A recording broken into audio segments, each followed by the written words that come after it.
أكبر الله أكبر الله أكبر أشهد أن لا إله إلا الله أشهد أن لا إله إلا الله أشهد أن محمدًا رسول الله أشهد أن محمدًا رسول الله حي على الصلاة حي على الصلاة حي على الفلاح حي على الفلاح الله أكبر الله أكبر لا إله إلا الله.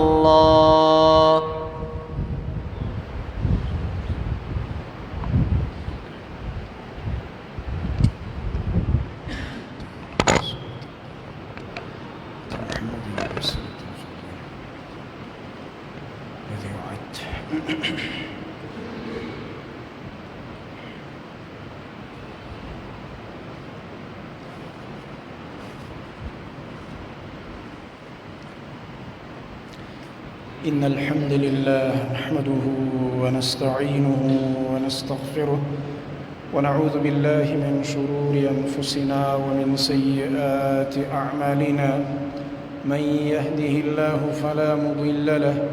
ومن يضلل فلا هادي له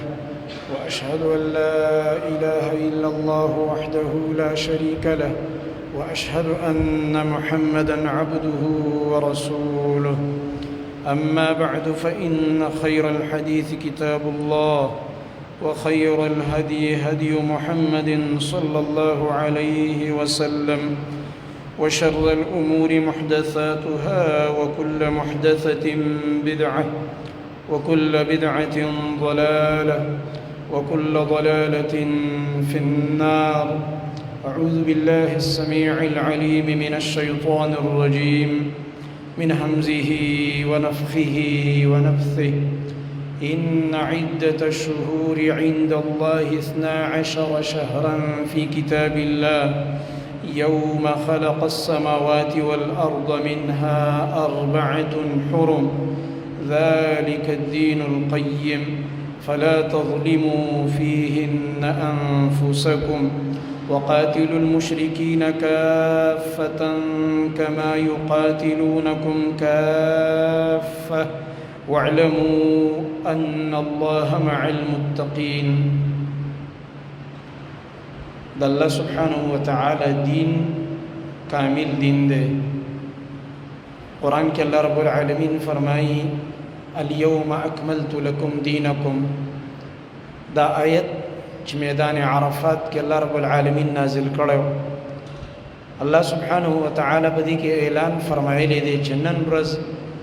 ما ستاسو دپاره ستاسو دین هغه کامل او پوره کړلو. په دغه کامل دین کې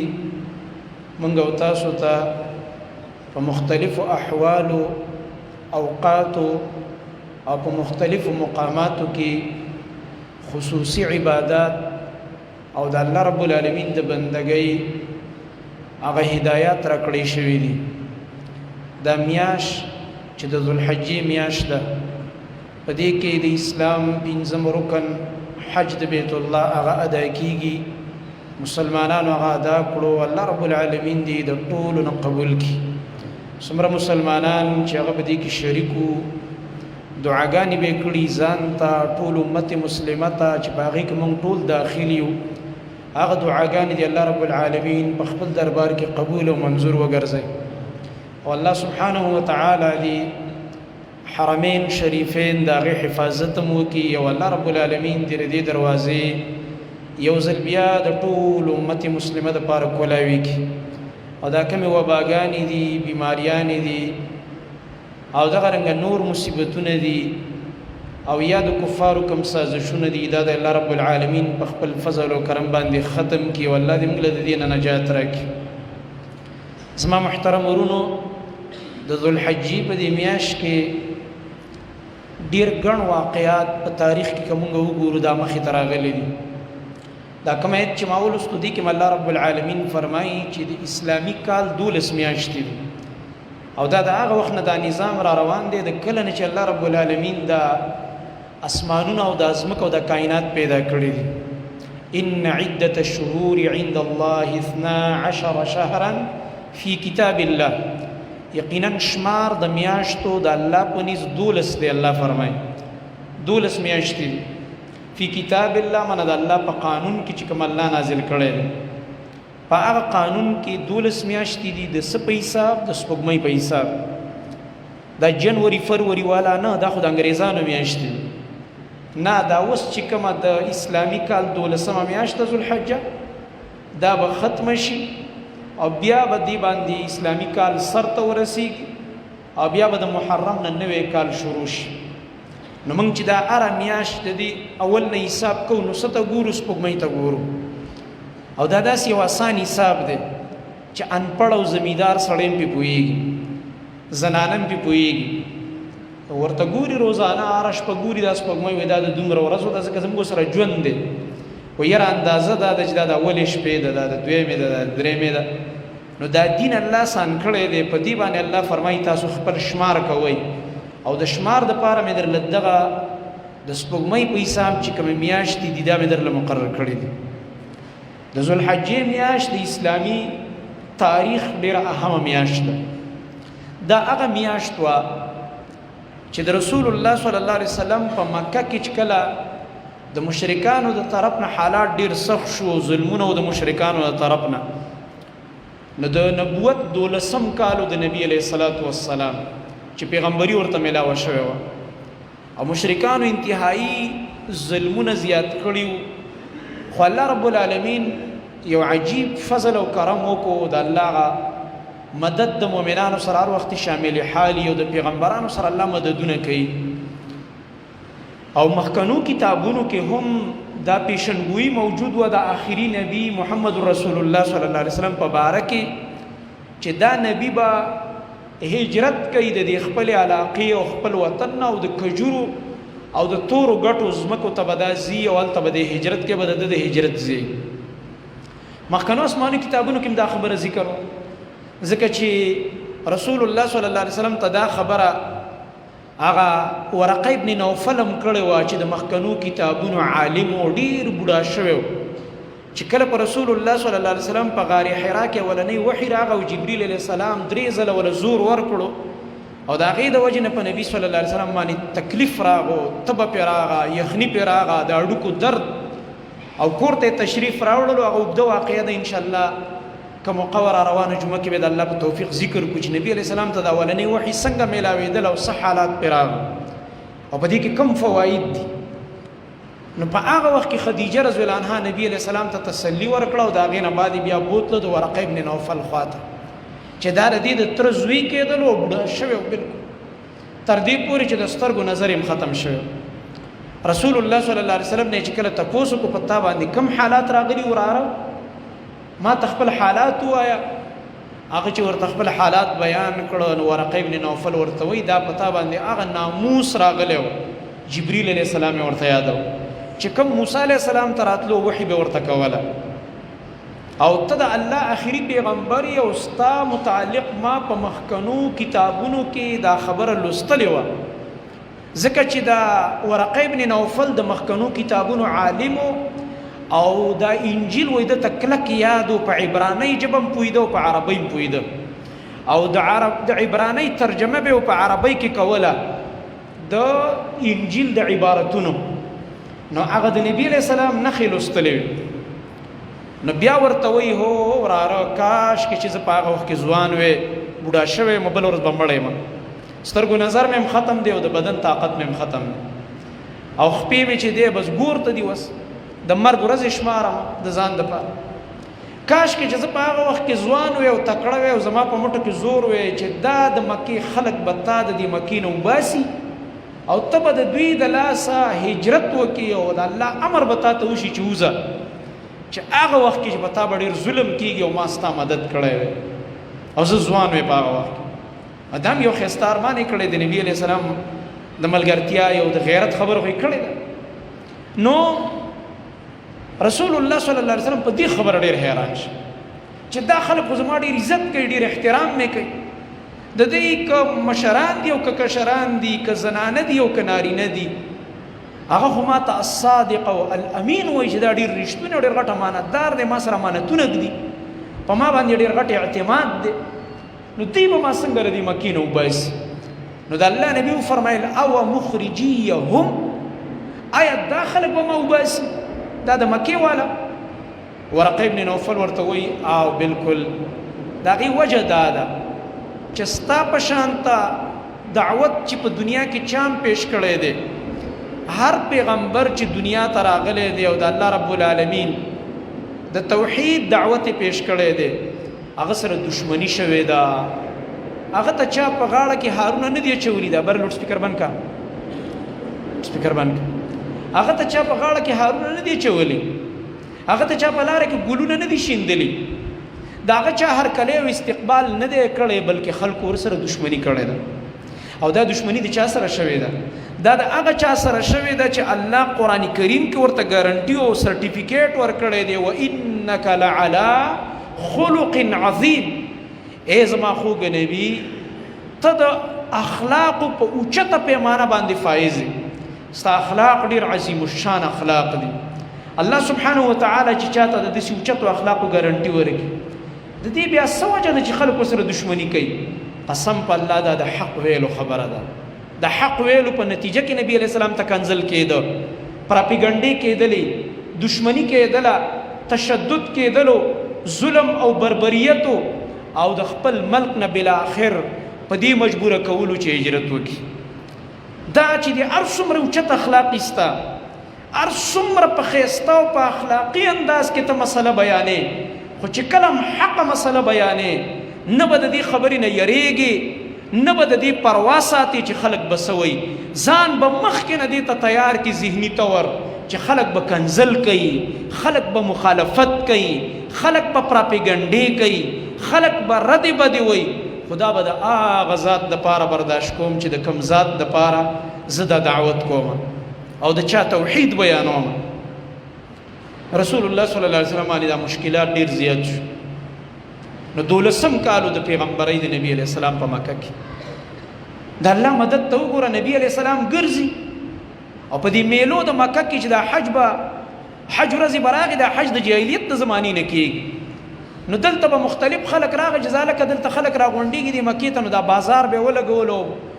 میله به وه د حج په دې ورځو کې، نو هر چا به خپله سودا راوړې وه به خرڅوله. نو دې موقع نه به رسول الله صلی الله علیه وسلم فایده اخیستله. د یو دکاندار او خیمې مخې ته به ودرېدو، د خیمو دکانونه به، او نبی کریم صلی الله علیه وسلم هلته مسله شروع کړه چې خلکو زه د الله پیغمبر یم او زه تاسو ته دا مسله بیانوم، قولوا لا اله الا الله. دا د لا اله الا الله کلمه ووایئ، دا عقیده د توحید قبوله کوي زمانه، او په دې کې زما ملګرتیا وکئ، تاسو به کامیاب شئ. او د یوازې کامیابی خبره نه ده چې تاسو به آخرت کې کامیاب شئ، بلکې دنیا کې به الله عزتونه درکوي چې تملک العرب والعجم. الله رب العالمین به د عرب او د عجم بادشاهۍ تاسو له درکړي، او دلته نشاته به د کاڼو باران شروع، گزارونه به شروع، او د نبی علیہ السلام سکت را ابو لهب د کاڼو باران به ورولو په نبی علیہ الصلوۃ والسلام په پاک بدن باندې با پاک او مبارک وینه روانه وه، او پڼې مبارکې به د وینو نه ډکې شولې. دا حالات دومره سخت شو چې په دې کال الله یو ناشنا مدد راولېږلو. د مدینې نه څه خلک راغلل، څه نارینه دي او څه زنانه، او لږ کسان دي او 12 خواوشه، او د رسول الله صلی الله علیه وسلم سره د عقبه په مقام کې پټ ملاقات وکړو په مینا کې چې دا کوم ځای کې دا شیطانان اشتلی کېږي، دې ځای کې یو کانډاو، د دې غره په دې کانډاو کې پټ او د شپې په ټایم کې، ځکه د ورځې خو یې نشو کولی ملاقات. د نبی کریم صلی الله علیه وسلم سره په هغه زمانه کې ناسته ولاړه یا په لاره ملګري کېدل یا خبرې ته غوږ کېښودل، معنا دا وه چې د ټولو عربو دشمني په سر اخیستل. دومره سخت کار، دومره سخت امتحان چې چا پې ښکاره ایمان هم نشو راوړلی، ښکاره ورسره چا ملاقات نشو کولی، دومره تکالیف دي.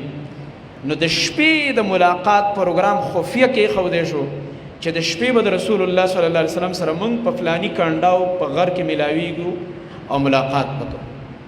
دا کسان راغه د رسول الله صلی الله علیه وسلم سره د مدینې د کسانو ملاقات وکړو او ورته ویل شي چې موږ ستاسو د نبوت او د دعوت نه خبر شي، موږ در باندې ایمان راوړو. الله اکبر. اوس الله تعالی تنظیم کوي دا رڼا د دې مکې نه بوزي چرته؟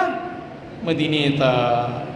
ذهب الله بنورهم. الله قرآن کې فرمایي کنه الله خپل رڼا بیا بوزي. څوک چې قدر نه کوي الله د خلکو نه رڼا واخلي. په یو ځای کې الله یو حق پرست عالم یو قوم ته ورکي، هغه ورته کتاب او سنت بیانوي، صحیح دعوت ورته کوي بغیر د لالچ او د غرض او د مفاد نه. خلک راولګي د هغه بې قدري شروع کي او هغه سپکاوی شروع کي. سپک خلک د درنو خلکو په قدر نه پوهېږي، الله ته هغه عالم واخلي، الله یې بل طرف ته بوزي. دا قانون دی. هغه خلک الله په تیارو کې پرېږدي، الله ورله سزا ورکړي. د مکې خلک خپل رشته دارو د نبي علیه السلام، خپل قومي خلکو، خو چې بې قدري وکړه الله دوی په تیارو کې پرېښود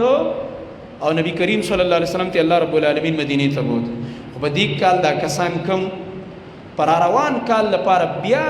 دې کسانو چې دا لاړه ایمان یې راوړو نبی علیه السلام سره بیعت وکړو مدینې ته لاړ، دوی هلته دعوت شروع کړو حتی او دې وخت کې نبی علیه السلام یو صحابي لیږلی دی نوجوان مصعب بن عمیر رضی الله عنه د مکې نه یې لیږلی چې ته زموږ نه مخکې لاړ شه هلته په مدینه کې کار وکړه، دعوت درسونه وکړه او د درسونو په ذریعه باندې دا خلک دې توحید ته متوجه کړه او زما د رسالت دعوت ورکړه. دا هغه مصعب بن عمیر او هغه ښکلی نوجوان د مکې چې ده به دومره نیازبینو او دومره مالداري کورنۍ سره تعلق په مکه کې د مصعب بن عمیر چې ده به د ریخمو جامې اچولې په هغه زمانه کې په مکه کې، او په هغه زمانه کې به هغه د یمن پیزار اچول، د بهر ملک نه به د هغه پیزار راتله، د خپو پیزار. مالداري کورنۍ سره تعلق، ښکلی نوجوان چهره یې وایي د نبي کریم صلی الله علیه وسلم په شان ته ورته و هغوی ته. دا د مخ دا کړه وړی د نبي علیه صلات وسلام سره مشابه کېدل. او هغه نوجوان چې داسې خوشبو به یې لګوله چې کله به د مکې په یو کوڅه و لاره تیر شو دننه به کورونو ته د هغې خوشبویي راغه، ځکه هغه زمانه کې داسې لوی لوی بلډینګونه خو نه، خو د خاورو او د خټو دیوالونه نو، خوشبو به دننه راغه، خلکو به کور کې یو بل ته ویلې وی لکه چې په لاره مصعب تیر شو. هغه ښکلی نوجوان، هغه نیازبین نوجوان، هغه سرمایه‌داري کورنۍ سره تعلق لرونکې، هغه نازک بدن والا، هغه د نیازبینتوب په هغه ژوند او نعمتونو کې را لوی شوی انسان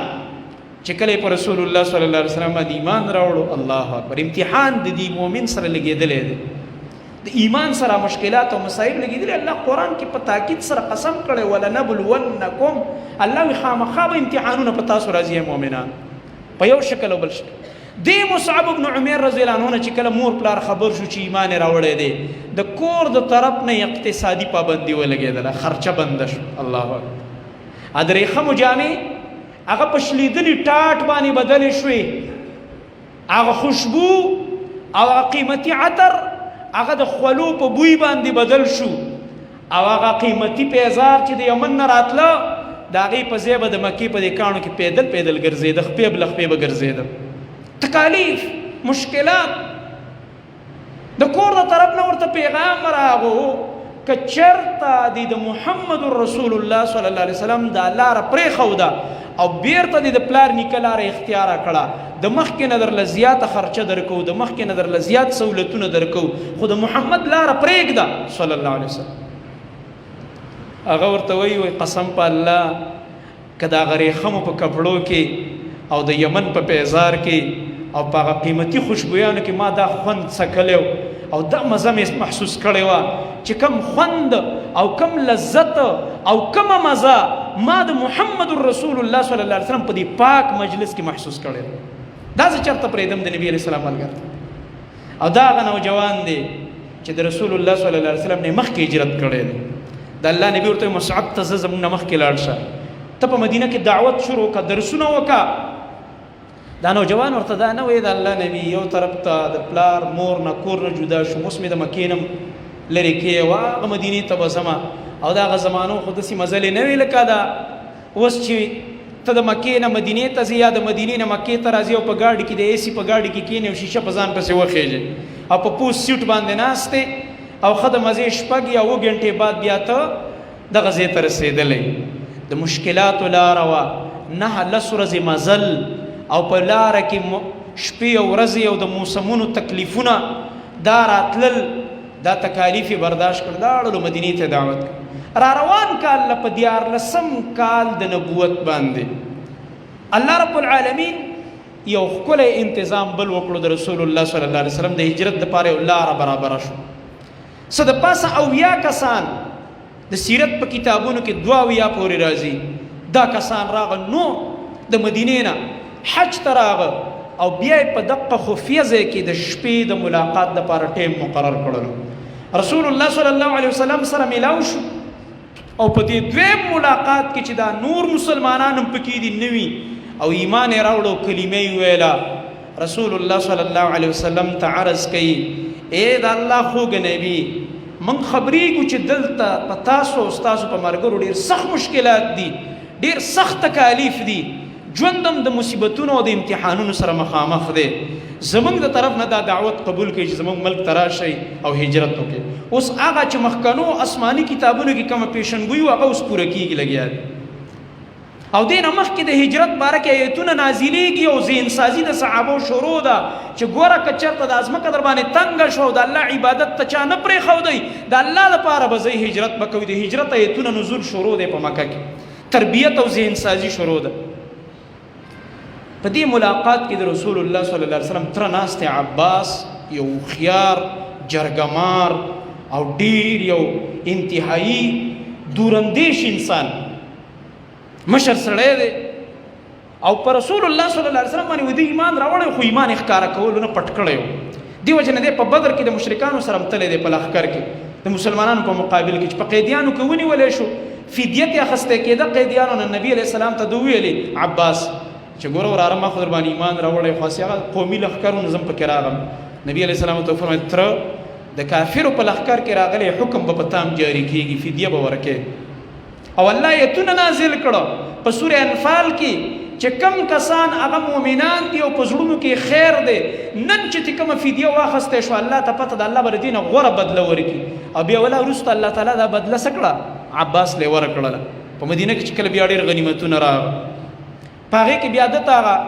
د ماشومان لرې کې دغه ځای ماشومان لرې کې وروستو دا بدله بیا عباس رضی الله عنه ته میلاوه شو. دا پیشنګوی هم د قرآن بیا پوره شوله. دومره مال عباس ته میلاو شو چې هغه بیا اوچتولی نه شو چې په صادر کې کله هغه مال او هغه ټول نعمتونه راغونډ کړه. نبي علیه السلام ته وایي را پشا یې کوئ. نه پشا کول نشته تره، ته هم ته سم ورلاندې وتې، دومره به وړې چې څونه اوچتولی شو. ملګرو تل تاسو هم خواله نه ورځئ. نو غرض مې دا دی د عباس رضی الله عنه په دې ملاقات کې ناستی دی چې د مدینې د خلکو دا فرمایش واورېدو چې نبي علیه السلام ته وایي زموږ ملک ته راشه هجرت وکړه، موږ به درله ځای درکړو دا وه. نو عباس رضی الله عنه ورته وایي د مدینې خلکو ته چې د مدینې خلکو زما دې وراره چې دا تاسو کوم دعوت ورکوئ نو تاسو په دې باندې پوهېږئ د دې په نتیجه باندې، یعنې دله دعوت ورکول او د ده ستاسو ملک ته درتلل دا خو یو قسم د دې ټولو عربو دشمني په سر اخیستل دي. دې ته تیار یې چې بیا زما د وراره دفاع وکړي، بیا خو به چېرته په میدان کې یوازې نه پرېږدئ او بیا به دغه ته ودرېږئ که نه حفاظت ته، دا ګارنټي به او دا ضمانت به راله څوک راکوي؟ د مدینې خلک هم ناشنا خلکو الله تعالی چې د خپل نبي د مدد دپاره منتخب کړي او د انصارو غوندې لوی کریډټ الله هغوی له ورکوي چې دا انصار دي او په تاریخ کې به د انصارو په نوم یادېږي. نو دا خو هسې بېس الله نه و یاد کړي که نه، دا سعادت یې چې ورکوه هسې بېس خو یې نه ورکولو. هغوی د زمرو زامنو ورته وویلې په جواب کې وایي مشره دا خبره واوره، منګه چې محمد رسول الله صلی الله علیه وسلم ته دعوت ورکوو چې زمونږ ملک ته راشه، نو موږ ته دا ډېره ښه معلومه ده دا خبره چې دا ټول عرب به زمونږ خلاف کېږي، موږ به د مختلفو مشکلاتو سره مخامخ کېږو، موږ ته به د ټولې دنیا مخ راوړي او موږ ته دام پته ده چې د دې نبي په ملګرتیا کې به زموږ په ملک حملیم کېږي. خو یاد ساته چې موږ د مدینې خلک به چې کلم سخت راغو تکلیف راغو موږ به په اول صف کې یو، اول به زموږ وینه تویږي، زموږ بچي به قربانیږي او زموږ مالونه به په دې دین باندې قربانیږي. او که موږ بیا ختم وو او د مخ د ځمکې نه لرې شو بیا به چېرته یو طاقت راځي او په محمد رسول الله صلی الله علیه وسلم به لاس اوچتوي. دا یاد وساته. زموږ په لاشونو به خلک خپې ږدي بیا به رسیږي رسول الله صلی الله علیه وسلم ته. او چې موږ ژوندي یو او زموږ په دې مرۍ کې سایي نو یاد ساته دا موږ قسم سره وایو چې هېڅوک محمد رسول الله صلی الله علیه وسلم ته رانه تکلیف نشي رسولی. او چې څنګه یې ویلي نو تاسو بیا د نبی علیه السلام د غزواتو تاریخ لږ راوچت کئ. ټولو نه زیاته قرباني پکې انصار ورکړی دي، ټولو نه زیاته قرباني دوی ورکړی. رسول الله صلی الله علیه وسلم ډېر خوشحاله شو په دې خبره باندې. د بدر اولنی جنگ چې کله کېدلو او مشرکانو حمله کوله په مدینه باندې، رسول الله صلی الله علیه وسلم صحابه را جمع کړل چې څنګه چل دی، مشوره راکړئ ستاسو څه رایه ده. نو مهاجرین صحابه خو لګي چې بالکل موږ تیار یو قربانۍ ته دا رسول الله صلی الله علیه وسلم بیا نه لږ څه ماته ووایه نوره خبره وکړئ. مطلب یې دا و چې د انصار د مدینې څه وایي هلته خو یې را سره لوزونه کړي. اوس د سختۍ وخت راغی چې څنګه چل دی د دوی څه رایه ده. اوس چېرته دا خو نه و چې ستا د لاس را باندې تکلیف راغی امتحان راغی. حدیث د بخاري کې راځي په کتاب المغازي کې د غزوه بدر په ابوابو کې دا حدیث امام بخاری رحمت الله علیه را نقل کوي د عبد الله ابن مسعود رضی الله تعالی عنه. هغه فرمایي وای په دې وخت کې چې کوم دی رسول الله صلی الله علیه وسلم چې کله دا مشوره اخستله نو مهاجرینو خبرې وکړلې، خو په دې کې رسول الله صلی الله علیه وسلم په انتظار و چې د انصار سوی. نو په دې کې د انصارو صحابه ډیر ناشنا د غیرت جواب رسول الله صلی الله علیه وسلم له ورکړه. هغه ورته وی د الله نبی یاد وساته موږ هغه خلک نه یو چې هغه د موسی علیه السلام ملګري و بني اسرائیل او چې کله ورته د الله حکم بیان کړو چې ورځئ د جبابره قوم باندې او الله به فتح درکړي. نو هغوی موسی علیه السلام ته څه ویلي؟ اذهب انت وربک فقاتلا انا هاهنا قاعدون. ته ورځه او ستا رب دې ورځي موسی علیه السلام په خپله ورسره وجنګېږئ دواړه د هغه قوم سره او موږ به دلته ناست یو تیار په تیاره موږ ستا ملګرتیا ته تیار نه یو. وایي موږ هغه خلک نه یو بلکې موږ هغه خلک یو که ته موږ ته حکم کې چې په دې سمندرو باندې ورشئ دا وچه ځمکه خو په ځای پرېږده چې برکالغمات مقام ته موږ لیږې او مینځ کې مخې ته پکې سمندر راځي او ته وایې چې په دې ورځئ نو موږ دې ته هم تیار یو په دې سمندرو باندې ورځو. رسول الله صلی الله علیه وسلم دا مخ مبارک وسې وپړقېده د خوشحالۍ د لاسه ډېر انتهایي خوشحاله شو. عبد الله بن مسعود رضی الله تعالی عنه هغه فرمایي وایي کاشکې چې دا ټوله دنیا یو طرف ته وي او دا یو خبره ما کړې وې د غیرت چې دا نبی علیه السلام یې دونه خوشحاله کړو چې دا مخ مبارک وپړقېده چې ما نه دا خلک دا ټوله دنیا ما سره یو هر څه رانه واخلي زه به یې ورکم خو چې دا یو خبره ما ته راکیسو کاشکې دا خبره ما کړې وې چې دا څومره انتهایي د غیرت خبره دی انصار وکړله رسول الله صلی الله علیه وسلم. نو دغه چې کومه د بیعت عقبې موقع وه دا هم په دې میاشت د ذوالحجه کې د رسول الله صلی الله علیه وسلم سره دا واقع راغلی او د هغې په نتیجه کې بیا هجرت د مدینې شوی. دغه رنګه د ذوالحجې چې کومه میاشت ده په همدې میاشت کې چې کله اتم کالو د هجرت او مکه فتح شوه په کومه میاشت کې؟ په رمضان کې. رمضان کې چې کله مکه فتح شوه رسول الله صلی الله علیه وسلم بل کال چې کله د حج مقرره نهم کال د هجرت باندې رسول الله صلی الله علیه وسلم خپل حج ته لا نړلو. دا د ذوالحجې میاشت وه نهم کالو د هجرت. ابو بکر صدیق رضی الله تعالی عنه هغه امیر الحج مقرر کړو او مکه الله تعالی فتح کړله خو چونکې دې کاله پورې لا د مشرکانو طوافونه نو بند شوي او مشرکان په حرم باندې لا بند شوي نو سوره توبه نو نازله کنه. سوره توبه چې نازله شو نو بیا حکم راغی چې انما المشركون نجس فلا يقربوا المسجد الحرام بعد عامهم هذا یقینا مشرکان نجس دي، پلید دي. دی به د دې کال نه پس مسجد حرام ته نږدې نه راځي، د حرام ځمکه په دوی نوره بنده شوه. نو چونکې دې وخت پورې لا مشرکان په حرم بند نه دي او مشرکانو به دا یو د جاهلیت غلط رسم چې په بربنډه به طوافونه کول او دا د نبی علیه السلام غیرت برداشت کولی نه شوله چې زه دې موجود یم او خلک دې په بربنډه طوافونه کوي. نو ابوبکر صدیق رضی الله تعالی عنه امیر الحج مقرر کړو چې دا مسلمانان بس تا په امارت کې حج ادا کړي. خو چې کله لاړلې نو سوره توبه چې کوم آیتونه نازل دا به التا ولولې او په مینا کې ابو هريره رضی الله عنه، علي رضی الله تعالی عنه او نور صحابه وسره مرګري کړه چې دې ټول خلکو کې به دا اعلانونه ځای په ځای وکړي چې نن نه بعد به ګوره مشرک حج ته نه راځي، حج پرېږده د حرم ځمکې ته به نور نه راځي، دا ځمکه په مشرکانو نوره بنده شو. ځکه اسلامي قانون راغی چې اسلامي قانون راشي بیا به فیصلې کې مضبوطې، بیا به کې د مشرکانو رعایتونه نه وي، بیا به کې د شرک اډې نه وي، د شرک اډې به ختمېږي. نبي علیه السلام چې څنګه مکه فتح کړله اول نمبر باندې د جاء الحق وزهق الباطل ناره اوچته کړه. کوم آیتونه چې په مکه کې مخکې نه راغلي پیشنګویي شوې وه هغه پیشنګویي الله پوره کړله او بوتان یې ټول مات کړه او کعبه پاکه کړله د بوتانو نه، د شرک نه پاکه کړله. خو چې دا کم د مشرکانو طوافونه او عبادتونه کې د دام سوره توبه نازله شو دام حرام وګرځېده. ابوبکر صدیق ته ویل اعلانونه به وکړي را روان کال به ګوره هېڅ یو مشرک موږ نه پرېږدو او په بربنډه طوافونه حرام دا ناروا کار دی، د بې حیایي کار دی. نو را روان کال بیا چې رسول الله صلی الله علیه وسلم په مدینه کې د هجرت لسم کال دی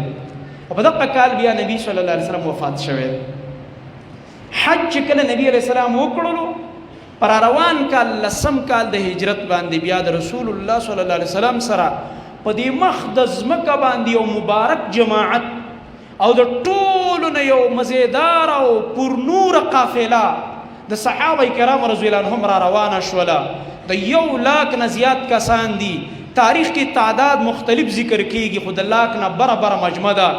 نارینه پکې دي، زنانه پکې دي، انصار پکې دي، مهاجرین پکې دي او د محمد رسول الله صلی الله علیه وسلم په قیادت کې را روان دي حج ادا کوي چې هغې ته حجة الوداع ویلی کېږي، د رخصتۍ حج. بعض علماء ته حجة الاسلام وایي ځکه په اسلام کې د نبی علیه السلام په سرپرستۍ کې اولنی حج دا و. دې نه مخکې مشرکان هم راتله، دا اولنی هغه حج دی چې د مشرکانو نه پاک، بس دا حج حجة الوداع. رسول الله صلی الله علیه وسلم چې کم ځای کې دمه کړې ده، پړاو یې اچولی دی، کم ځای کې بیان کړی دی، یو خبره یې کړې ده، یو هدایات یې جاري کړي دي او کم عمل یې کړی دی، هغه ټول یو حرکت د پړاو ځای تر دې پورې چې د هغه یو د ځمکې هغه نقشه په حدیث د بخاري کې موجود ده او د فهم په لحاظ باندې دغه ګران حدیث دی، ګران. ځکه هغه مقامات چې کله په هغه وخت کې امام بخاري حدیث راوړي نو د صحابه کرام رضی الله عنهم د دور نه وروسته هغه مقامات بیا څه شوي، بعضې پکې ورک شو، ختم شو، ورو بیا بادیانې کېږي. نو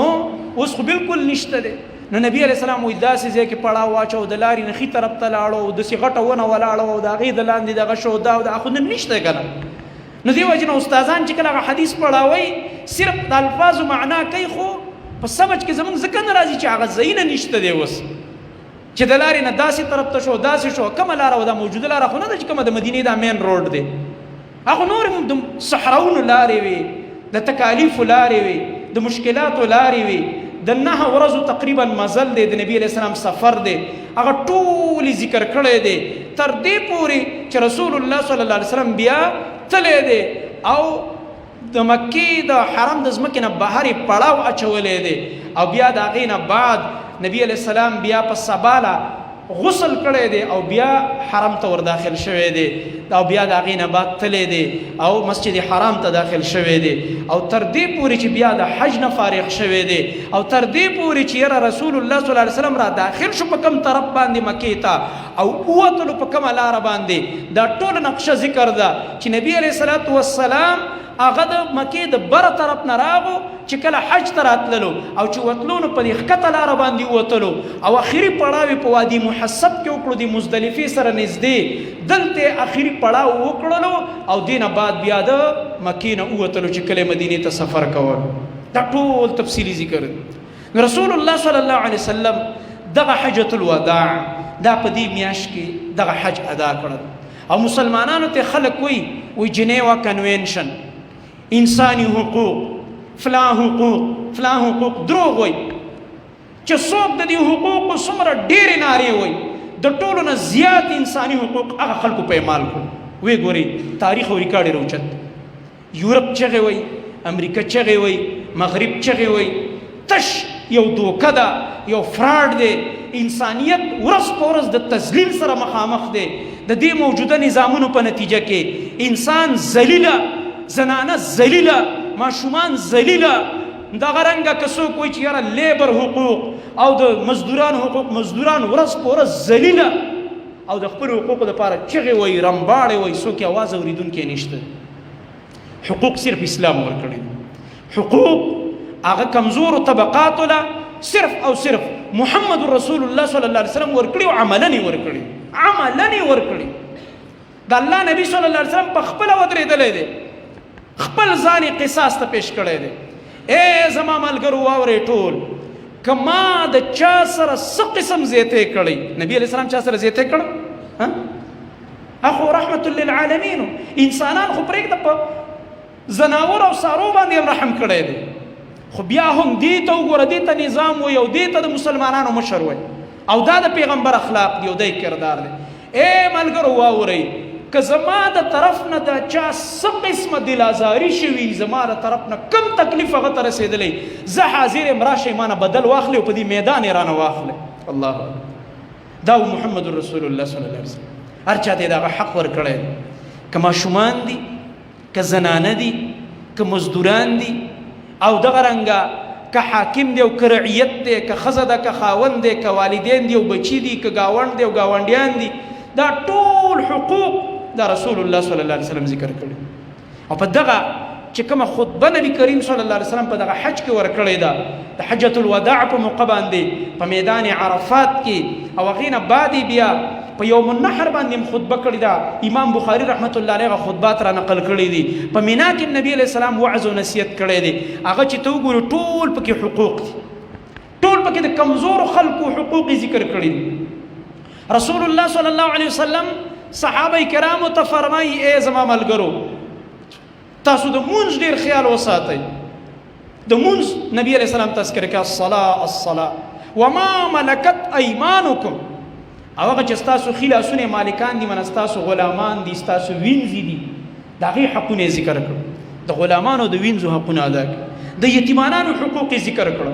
د زنانو حقوق یې ذکر کړه د کمزورو طبقاتو حقوق هغه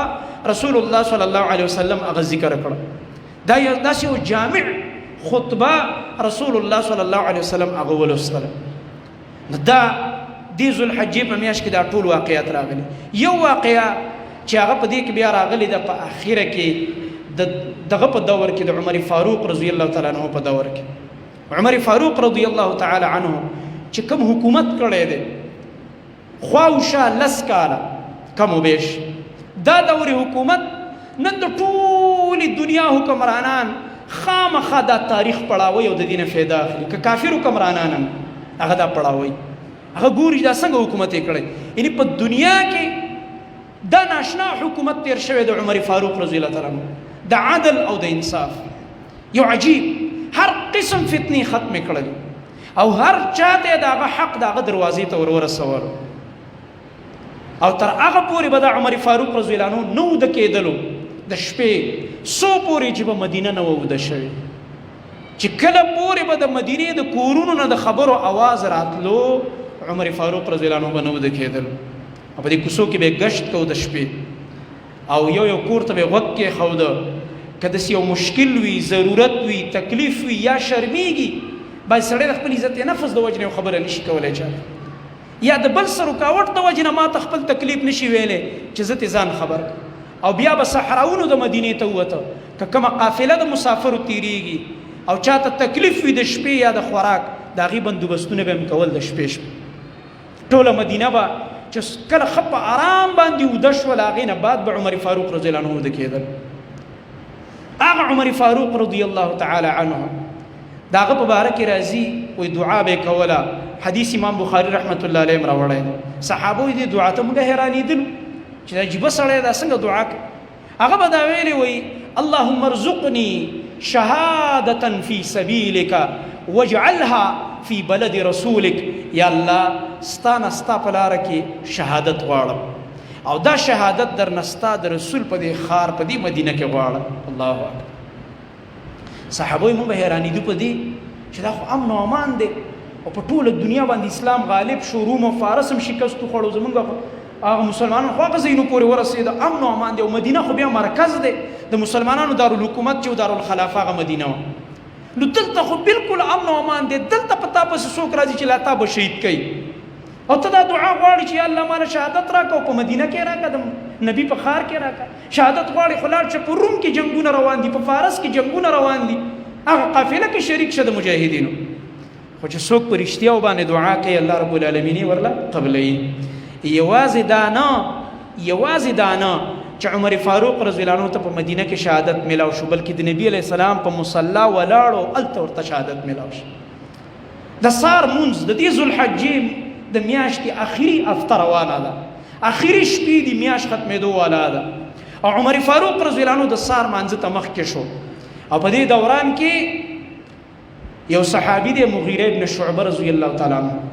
د هغې یو غلام د ایران مجوسي د فارس د ایران د پخوانه د شیطانانو مرکز پاتې شوی د اسلام د دشمنانو مرکز پاتې شوی نو دا ابو لولو فیروز راولګېده ظالم چې دا د مغیره ابن شعبه رضی الله عنه د یو صحابي غلام دی دا خدمتونه به ورله کول او د ظالم یو خنجر باندې زهر پوری کړي دوه طرفیزه خنجر دی دواړو طرفونو ته خنجر او په عمر فاروق رضی الله عنه د شپې راغلی دی او پورته پټ شوی په مسجد کې چې څنګه قرائت عمر فاروق رضی الله عنه شروع کړلو او د پې ګزار وکړو په دې سپوغس کې په دې عانه باندې ګزار ورکړو امیر المؤمنین او دا یاد وساتئ تاریخ روچت همیشه غټ غټ زمري د داسې ګیدړانو د لاسه هغه تللی دي داسې ګیدړان چې مخامخ ورله نشي راتللی بې غیرته یا د شاته نه ګزار کوي او یا پټ په تیاره کې ګزار کوي دا د بې غیرته او د کمسل انسان طریقه غیرتی سړی په میدان کې مخامخ مقابله کوي او داسې غټ غټ زمریان د تاریخ هغه د قشانته ګیدړانو هغه د هغې د لاسه تللی چې څومره عجیب انسان عمر فاروق رضی الله عنه رعب والا انسان ډېر یو ناشنا دبدبه الله ورکړی او دې چې کله په سپغز باندې ولګي د عمر فاروق رضی الله عنه نو شاته صف کې عبدالرحمن بن عوف رضی الله عنه ولاړو مشر صحابي دی 10 مبشره کې داخل زری د لاس نه ونی وغیره مخکې کړل باقي مونځ هغه ورکړو خو مختصر په دې مسله هم ځان پوهېږه چې کله مشکلاتي تکلیفي داسې حادثه راشي نو بیا به دا نه کوي چې بیا به اوږدې اوږدې سجدې کوي اوږده قراتونه به کوي دا بعضې قمقل امام چې مخکې شي که نه نو دې ته به نه ګوري چې هلکه حالات څه دي یا تکلیف دی یا چېرته ډېره سخته ګرمي بجلي لاړه شي نو دی به بیا هم اوږدې اوږدې سجدې به کوي نه دا قمقلتوب دی نبی کریم صلی الله علیه وسلم به دومره خیال ساتلو فرمایل وی زما اراده ای چې مونځ وګد کم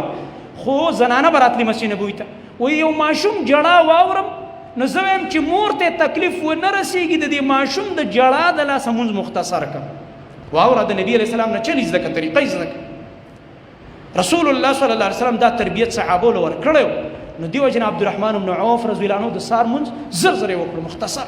چې امیر المؤمنین والی شوی سلام وګرځي د صحابو مونږ پوه نه شو چې دا قرات څنګه بند شي او دا مونځ نن څنګه زر زر وشه شاته صفون ولا لوډ سپیکر وي او نه داسې د بجلو سیسټم چې پوره پوه شوي په صورت حال خو چې څنګه سلام وګرځېد اولنو صفون والا اواز وکړو چې امیر المؤمنین چا وویلو په وینو کې لږ پت پروت دی صحابه کرامو رامنډه کړله دا سړی نیسي د مغیره ابن شعبه رضی الله عنه دا غلام هغه ظالم دواړو طرفونو ته خنجر چلو 14 صحابه نور هم د ځان سره زخمیان کړو اخره کې بیا ابو طلحه رضی الله عنه داسې یو کوټ شانه او برنس هغه په ور واچو نو دی او تر شو خپل ځان په خپل ووالو او خودکشي وکړه دغه مردار شو دغه ظالم عمر فاروق رضی الله عنه ویوړل شو کور طرف ته صحابه کرام رضی الله عنهم ورلا پي شودې ولا برابر کړو پای کې شاته واچول د کدا د زخم د پاره د شات خي خو بیرته په کلمو باندې بهر راوته صحابه یو بل ته وکړه چې امیر المؤمنین د پاتې کېدو نه دی ډیر خطرناک گزارې خړل او په دغه دوران کې د یو څو ورځو بیماری په دې کشمکش کې پروت او چې په لار به د مدینې په ار لار کوڅه خلک تیرېدل بس جړاګانې به او سلګي به چې زمونږ امیر المؤمنین روان دي نن یا سبا عمر فاروق رضی الله عنه اخیری چې کله ساور کړه شهادت هغه دعای قبول شو او دا قانون دی وی انسان چې په کم حالت کې اغل مرګ راشي په حالت کې د قیامت پر ورځ را پاسيږي د قرآن په خلو او په منځ ولاړو گزار په شوي دی د پاره به دغه د نبی علی السلام دغه مسجد او د مسجد نبوي د امامت د زی په قیامت کې گواہی ورکړي او دغه د الله کتاب په خلو باندې او په دغه دوران کې دی وهاله شي په دغه حالت کې به دی را روان خپل زوی ته وی عبد الله ابن عمر ته اولنۍ ورځ د محرم یکم محرم وی بچی نن زمان د ازید سریج د پات کېدو نه او د سکارو که زما د ژوند یو ارمان دی ډیر غټ اخري ارمان مې تلاړ شه ام المؤمنین عائشه صدیقه رضی الله تعالی عنها طرف تلاړ شه او هغه ته زما سلام وایا خو سلام سره به زما نوم سره امیر المؤمنین نه وي چې امیر المؤمنین سلام ځکه ته امیر المؤمنین ویل کې زما به نوم واخلي چې عمر سلام وي زما پلار عمر ته سلام وي اے د مؤمنانو مور ځکه زنن نه بعد امیر المؤمنین نیم زره دنیا نه تلونکې او بیا به ورته وي چې کستاسو اجازه دي نو د محمد رسول الله صلی الله علیه وسلم په خوا کې استاد دی والد صاحب ابو بکر صدیق رضی الله عنه په خوا کې د قبر او د دفن د پاره زی غواړم دا سوال کوم دا یو درخواست مې د منظور شي که درخواست منظور کړو ام المؤمنین خو ټیک دا به زما لپاره غټ سعادت چې په ژوند کې مو سره مرګري او د نبی علیه السلام ابو بکر مرګري او او پس د مرګ نه مو سره قبر یو ځای شي او که منظور یې نه کړو بچي به ما چې کله اوچت کوي زما جنازه اوچته کوي نو بیا به ما عام د مسلمانانو مقبري دی بقی ته به مې وسر ته مې دفن کړي د خپل مرګرو سره زوی چې کله ورغو عبد الله ابن عمر اجازه ته وغوښتو چې کور ته ننوتو د رسول الله صلی الله علیه وسلم بیبي او د مؤمنانو مور عائشه رضی الله عنها سلګونی ولیده او جاړي د دې حادثې د وجنه چې عمر فاروق رضی الله عنه په تکلیف کې دی نو هغه جواب ورته د خپل والد صاحب ویلو چې دغه رنګ زما والد صاحب عمر فاروق هغه اجازت غواړي که ستاسو اجازت نو دلته راله دفن د پاره ځای راکړئ دا مې د ژوند اخري ارمان عائشه رضی الله تعالی عنها ورته وفرمایل ما دا ځای د خپل ځان د پاره منتخب کړی چې زما په دې حجره کې محمد رسول الله صلی الله علیه وسلم دفن دی بل مې وسره والد صاحب دی نو زه به وسره دفن شم خو زه عمر فاروق رضی الله عنه د ځان نه غوره ګڼم او بالکل زما له طرف نه اجازت دی چې کله واپس راغلو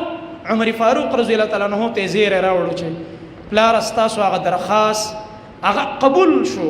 هغه الحمدلله ویلا د الله شکر ادا کړو چې زما د ژوند کوم اخري ارمان هغه پوره شول او بیا یې ویلې بیا مو پته نه لګي ام المؤمنین د نبی علیہ السلام بیبیانو کې حیا ډیره ده الله قران کریم کې دا غي صفات بیان کړي چې دا ډیر اوچته مؤمنات دي تقوا پکې ډیره ده کې دې شي د حیا د وجې نه د اجازت کړي بیا هم زمانه چې ساو خطل یو ځل بیا اجازت واړي ک بیا اجازت کو دفن مې کوي کني عام مقبره ته مې وېسه خو بیا هغه اجازت وکړو او وصیت وکړو زما جنازه به صہیب رضی الله عنه کوي صہیب رضی الله تعالی عنه دا د عمر فاروق رضی الله عنه سره سخت دوستی وکوله او دا هغه صہیب رضی الله عنه د چې د خپل مال لوټ کړو د هجرت د مدینه د نبی علیہ السلام د پاره مشکلات برداشت کړو تکالیف نو دی وجنه عمر رضی الله عنه ته ډیر ګرانو او په قران کې الله رب العالمین دغه صہیب رضی الله عنه صفت کړی دی چې زما د رضا د پاره د خپل مال قربان کړلو مکی والاو ته خپل ټول مال او جیداد ورکړي دا واخلې خو ما پرې دی د خپل نبی علیہ السلام خواته زما هجرت کوم او رکاوټ راته ما جوړوي هغه په جنازه وکړه او صحابه کرام رضی الله عنهم بیا دفن کړلو عبد الله ابن مسعود اعلان وکړلو وی واوري نن زمونږ نه داسې انسان لاړلو چې هغه د ځان سره په لسو حصو کې نه حیث علم د دنیا نه وړلو داسې انسان نن زمونږ نه جدا شلو عمر فاروق رضی الله تعالی عنہ او دا مختلف واقعات په دې میاشت کې راغلي نورم ګڼ واقعات په دې بازو ته ما اشاره وکړله دا صرف دې دپاره چې موږ تاسو د خپل اسلام د تاریخ نه لږ ځان خبرو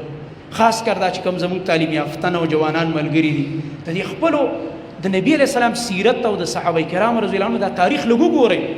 قسم په الله د اسلام دا 12 وانه میاشتې د ناشنا قربانونو ډکې دي. زموږ د پاره پکې د عبرت ناشنا درسونه پراته دي چې موږ د دین عبرت واخلو. اقول قولي هذا واستغفر الله لي ولكم ولسائر المؤمنين.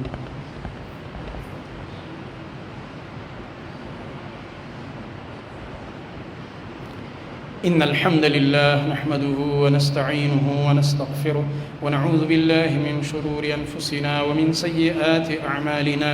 من يهده الله فلا مضل له ومن يضلل فلا هادي له وأشهد أن لا إله إلا الله وحده لا شريك له وأشهد أن محمدا عبده ورسوله صلى الله تعالى عليه وعلى آله وصحبه أجمعين. أما بعد فأعوذ بالله السميع العليم من الشيطان الرجيم من همزه ونفخه ونفثه. بسم الله الرحمن الرحيم. قل هو الله أحد